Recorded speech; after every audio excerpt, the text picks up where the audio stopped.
Mark Frost on the air. Now, Mark, you and I are actually friends, although maybe you're not feeling all that warm and fuzzy about me right now. I don't know. Well, no, actually, Neil, I mean, you're right most of the time, but, this time you're just not right about the Volt. So do I own a Chevrolet? Yes, you do. And where did I buy it? A Jim Ellis Chevrolet. That's exactly right. And you're not really upset that that my main transportation is my Mercedes-Benz ML350, are you? Well, no, the people, they need to make a living too, so you got to be fair to everybody. And on your showroom floor, you don't really quite have something that competes with the ML350 now, do you, really? Well, no, but we have Porsche and Audi, and those are nice too. I can't fit in those. That's true. Okay. So, but anyway, Forbes magazine, and the commentary in Forbes magazine, it appeared on the 16th. Well, actually, that was Wednesday. Right. Were you aware of this? No, but there's a lot of misinformation or misunderstanding on the Volt, and I was tooling down the road on 85 doing 80 miles an hour in the Volt this morning, and you were describing a car that was contrary to what what Forbes is saying. It was just it's not quite true. It says it turns out here that the premium fuel-fired engine does drive the wheels when the battery is very low or when the vehicle is at most freeway speeds. That's incorrect. Like I said, I was going down the highway this morning at 70, 80 miles an hour. Yeah. Don't tell anybody, and the engine did not kick on at all. I actually drove it back from New York, and on the way when it had a full electric charge, the engine had nothing to do with driving the wheels. Can the engine drive the wheels? No, it can't. It's like a generator at your house. It provides when the batteries are depleted. It provides electricity to electric. Why would Forbes say this then? I don't know. It's misunderstood. I've been reading the blogs too, and most people get it wrong. But it's new technology. It's different from anything out there. Which I might add that the Nissan Leaf also gets the $7,500 tax credit, and in Georgia gives them $5,000 for the Leaf too. The Volt doesn't get that. Why doesn't the Volt get that? Because it has the gas motor on board. Oh. But the whole idea is, and again, it's misunderstood, the electric motor is the only way that the wheels are driven, and it's like having a generator at your house when the electricity goes out. So when the batteries are depleted, it then turns the engine on that turns the generator that charges the electric motor. It doesn't charge the batteries. And on top of all that, who the hell would drive a Porsche or an Audi if you could be driving a Mercedes? Well, never mind. Well, actually, Mercedes has switched their whole hybrid program, if you will, to General Motors design, and they've abandoned purely electric. So we may be affiliated before long. Well, Belinda and I drove a purely electric, and this, you know what, Mark? This was 12 years ago. What did they call it, Belinda? What was that pure electric we drove? The EV1. Do you remember that one, Mark? Yes, I do. You know, if you floored that one from a dead stop, it would snap your neck off. Well, this one will, too. As a matter of fact, I'll bring one to you so you can drive it. Well, okay, yeah. I mean, they're a lot of fun, and the whole idea... Whoa, wait a minute. What happened the last time I drove one of your demos? That's true. You got a little problem with the gate at WSB, if I remember. No. Oh, no, not that one. No. Smart ass. Yeah.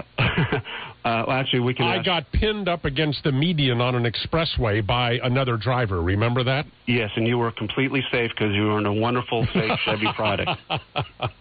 I wasn't completely safe when I brought that wonderful, safe Chevy product back to your dealership and said, look what I did. Well, he kind of tested our friendship, but we made it work out. Yeah, that's because the sales weasel stepped in and bought the car after it had been repaired. That's true. So we were lucky that way. But another thing I wanted to point out is that this car was actually in design before anybody knew who Obama was. So it really wasn't his project. And, wouldn't it be great if we didn't know who he was now?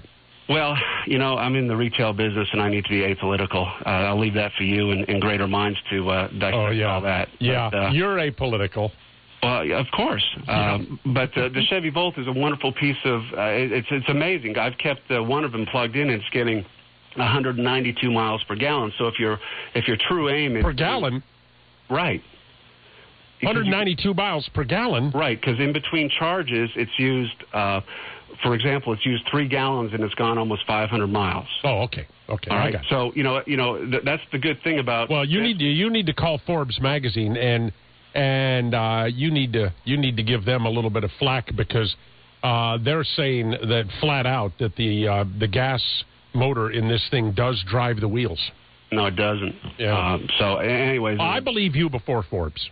Well, I've read a lot of blogs, and there's some misinformation out there, but it's unfortunate because if our aim truly is to end our dependence on foreign oil, this is an excellent solution. It's a little pricey, even with the $7,500 tax credit, but it really, I drive by gas stations all week, and it doesn't, I look at the price that keeps going up, and it doesn't affect me at all. Well, yeah, but okay. Drive it down here to Naples on, in 10 hours with one quick 20-minute or 5-minute stop at a gas station. Well, that's the good thing about this. You don't have any range anxiety, so it's got a 9-gallon tank, so you can run on the motor that power or that provides electricity. I drove it back from Long Island, New York. They're not available in Georgia right now, so I went up to Long Island and I bought 2 just like a consumer, so I would have them so people could see them.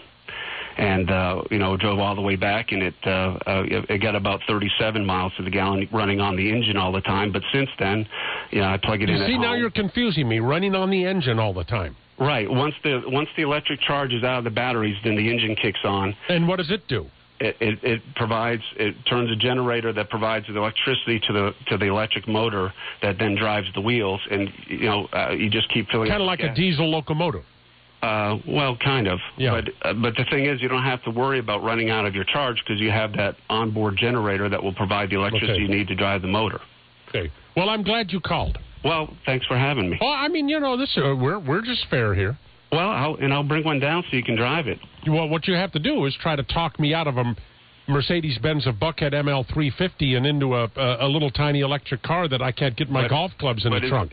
Well, yes, you can, and it's not tiny. You can fit in this.